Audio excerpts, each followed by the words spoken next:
नमस्कार दोस्तों, स्वागत है आप सभी का हमारे YouTube channel crack the competition में। आज के इस वीडियो लेक्चर में हम जीके का एक एग्ज़ाम ओरिएंटेड और महत्वपूर्ण प्रैक्टिस सेट आपके साथ डिस्कस करेंगे, जो कि हमारे आने वाले बीएसएफ और अन्य एग्ज़ाम्स के लिए काफ़ी इंपॉर्टेंट है, जिसका पीडीएफ आपको हमारे टेलीग्राम ग्रुप में मिल जाएगा और उसका लिंक डिस्क्रिप्शन बॉक्स में दिया हुआ है। शुरू करते हैं आज का पहला प्रश्न है, संविधान का कौन सा अनुच्छेद संसद को राष्ट्रपति के अभिभाषण के बिना भी विशेष सत्र बुलाने की अनुमति देता है? तो इसका राइट आंसर है ऑप्शन नंबर बी, आर्टिकल 87। अगर केवल विशेष सत्र किसी कारण से बुलाया जाता है, जो कि संसद का सामान्य सत्र नहीं होता है, तो इसको राष्ट्रपति के अभिभाषण के बिना भी बुलाया जा सकता है। आर्टिकल नंबर 87 इसकी इजाज़त देता है और ऑप्शन नंबर 20 का राइट आंसर है। अगला प्रश्न है, निम्नलिखित में से कौन सी नदी भारत और बांग्लादेश के बीच की सीमा बनाती है? Which of the following rivers forms a border between India and Bangladesh? इसका राइट आंसर है ऑप्शन नंबर ए, तीस्ता नदी। तो जो तीस्ता रिवर है वह सिक्किम और पश्चिम बंगाल से निकलकर बांग्लादेश में जाती है। तो ऑप्शन नंबर ए इसका राइट आंसर है, तीस्ता नदी। अगला प्रश्न है, राज्यसभा में किसी विधेयक को मनी बिल न मानने का अंतिम अधिकार किसका होता है? Who has the final authority to decide whether a bill is a money bill or not in Rajya Sabha? ठीक है, तो इसका राइट आंसर है option number C, speaker of Lok Sabha. तो भारतीय संविधान के अनुच्छेद 110 के अनुसार, आर्टिकल 110 के अनुसार लोकसभा अध्यक्ष या लोकसभा स्पीकर यह तय करता है कि कोई विधेयक मनी बिल है या नहीं है। इसमें राज्यसभा की सहमति आवश्यक नहीं होती है। ऑप्शन नंबर सी इसका राइट आंसर है। अगला प्रश्न है, भारत का सबसे पुराना चूना पत्थर गुफा मंदिर कौन सा है? बहुत इंपॉर्टेंट क्वेश्चन है। Which is the oldest rock cut cave temple in India? तो इसका राइट आंसर है अजंता।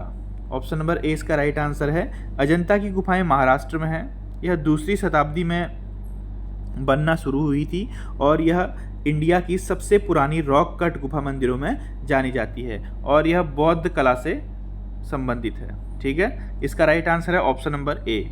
अगला प्रश्न है, भारत के किस भाग में पंचायतों की व्यवस्था की गई है?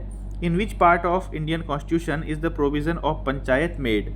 तो भारतीय संविधान के भाग 9 पार्ट 9 में संविधान के पार्ट 9 में पंचायतों की व्यवस्था की गई है। 73वें संविधान संशोधन 1992, जब 73rd कॉन्स्टिट्यूशनल अमेंडमेंट हुआ था 1992 में, उस समय जो पंचायत थी उसको पार्ट 9 में जोड़ा गया था। और ये किस आर्टिकल से संबंधित है? आर्टिकल 243। ठीक, इतनी बात आप यहाँ से याद रखिए। इसका राइट आंसर ऑप्शन नंबर ए। अगला प्रश्न है, इनर लाइनर परमिट प्रणाली भारत के किस अनुच्छेद के अंदर आती है?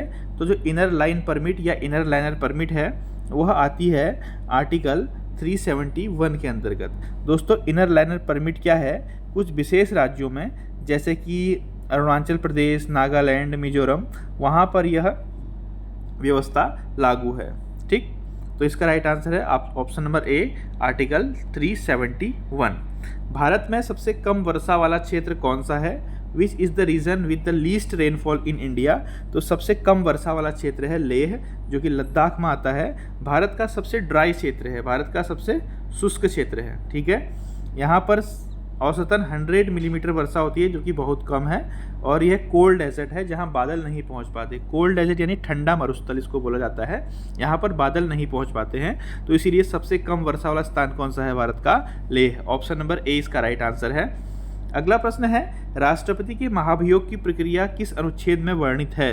The process of impeachment of the president is mentioned in which article? तो राष्ट्रपति के महाभियोग की प्रक्रिया है दोस्तों आर्टिकल 61 में। संविधान के अनुच्छेद 61 में प्रेसिडेंट को हटाने की प्रक्रिया दी गई है और इसमें दोनों सदनों में, राज्यसभा और लोकसभा में, मेजोरिटी की आवश्यकता होती है। तो ऑप्शन नंबर ए इसका राइट आंसर है। अगला प्रश्न है, भारत में किस नदी को वृद्ध गंगा कहा जाता है? इंपॉर्टेंट क्वेश्चन है। Which river in India is known as Vriddha Ganga या ओल्ड गंगा जिसे कहते हैं? तो इसका ऑप्शन नंबर है option number B, Godavari. Godavari को वृद्ध गंगा कहा जाता है क्योंकि ये भारत की दूसरी सबसे लंबी नदी है। ठीक है, और विशेषकर दक्षिण भारत में ज़्यादा बहती है। ऑप्शन नंबर 20 का राइट आंसर है। अगला है, निम्नलिखित में से कौन सी विशेषता भारतीय संविधान को संघीय कम और एकात्मक अधिक बनाती है, यानी फेडरल कम और यूनिटरी ज़्यादा बनाती है? तो भारतीय संविधान की कौन सी विशेषता है? तो इसका राइट आंसर है option number C, emergency powers. भारतीय संविधान सामान्यतः संघीय है, लेकिन आपातकाल की स्थिति में केंद्र सरकार को अत्यधिक शक्तियाँ मिल जाती हैं, जिससे कि वह इमरजेंसी पावर को लगा सकती है, जिससे संविधान को यूनिटरी कहा जाता है। ठीक है, एकात्मक बना देती है। तो दोस्तों ये थे हमारे आज के प्रश्न। अगर आपको वीडियो अच्छी लगी है तो प्लीज़ हमारे चैनल को सब्सक्राइब कीजिए, और इसकी पीडीएफ के लिए आप हमारे टेलीग्राम ग्रुप को ज्वाइन कर सकते हैं, जिसका लिंक डिस्क्रिप्शन बॉक्स में दिया हुआ है। Thank you, God bless you all.